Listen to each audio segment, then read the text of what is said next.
Hello, bachcho, let's see the question. The question says, atoms may be regarded as comprising of protons, neutrons, and electrons. If the mass attributed to the neutron were halved and that attributed to the electron would be doubled, the atomic mass of C612 would be remain approximately the same, be approximately double, be approximately halved, and reduce approximately by 25%. हमें बताना है कि क्या effect पड़ेगा after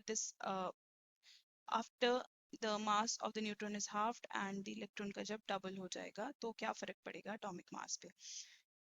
Let's discuss with the key concept. अब कुछ बातें हम यहाँ पे discuss कर लेते हैं about the subatomic particles, that is protons, electrons and neutrons. अब हमें ये पता है mass जो electron का होता है it is very small, या फिर हम कह सकते हैं यहाँ पे मैं it is very very less than mass of proton and mass of neutron. So अभी हम यहाँ पे क्या करेंगे, mass of electron को almost neglect ही कर देंगे. Therefore we will neglect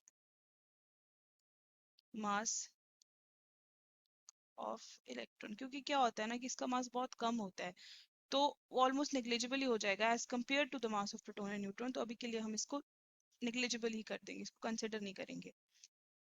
सो हम कह सकते हैं कि जो ये कार्बन होगा that would be formed of protons and neutrons only. अब जो मास हमारे प्रोटॉन्स है, प्रोटॉन्स को मैं पी पॉजिटिव से दिखा रही हूँ, न्यूट्रॉन्स को मैं नॉर्मल एन से दिखा रही हूँ, इस पे कोई चार्ज नहीं होता है. सो मास ऑफ प्रोटॉन और न्यूट्रॉन जो होता है वो that is equal and which is approximately equal to 1 unit. So मैं इसके बराबर ले लूंगी. अब बात करते हैं जब ना न्यूट्रॉन का मास हाफ हुआ ना इलेक्ट्रॉन का डबल हुआ, उस केस की हम आइडियल केस की बात कर रहे हैं विदाउट एनी चेंजेस. सो अगर हम इनिशियल की बात करें, इनिशियल का मतलब है इनिशियल केस जब कोई चेंज ही नहीं हुआ, देयर इज नो चेंज, तो उस केस में 12 C6 का जो हमारा मास हो जाएगा वो कैलकुलेट करेंगे. अब इसके पास इस वक्त 6 प्रोटॉन्स हैं एंड 6 ही न्यूट्रॉन्स हैं.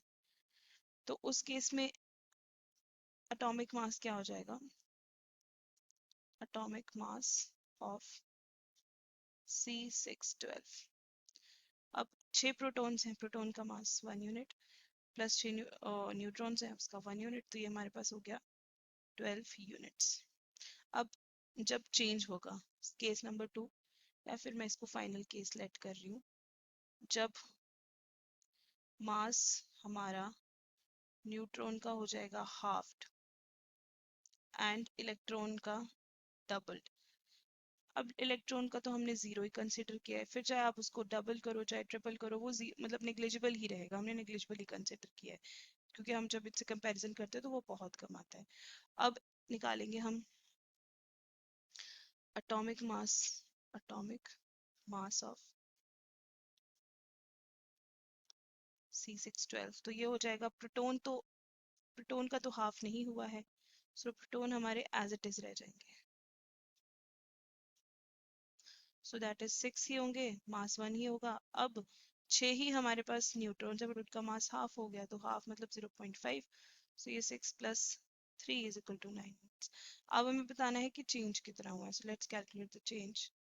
सो चेंज या फिर कह सकते हो रिडक्शन इन मास.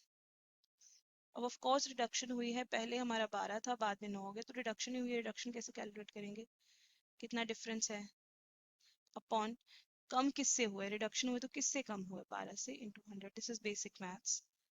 सो ये हो जाएगा 3/12 इंटू 100. 3 1 ज़ा 3, 3 4 ज़ा 12, 100/4 से हमारा 25% रिडक्शन हुआ है. Let's see the options. Would be reduced approximately by 25%. अभी एग्जैक्ट वैल्यू रही है, अप्रोक्सीमेट वर्ड यहाँ पे क्यों यूज कर रहे हैं, क्योंकि हम यहाँ पे अप्रोक्सीमेटली सेम होता है मास प्रोटॉन और न्यूट्रॉन का, और उनके कंपैरेटिवली हम नेग्लिजिबल ले रहे हैं, तो उस केस में हम अप्रोक्सीमेशन यूज करेंगे. So it is reduced approximately by 25%. So option number D is correct.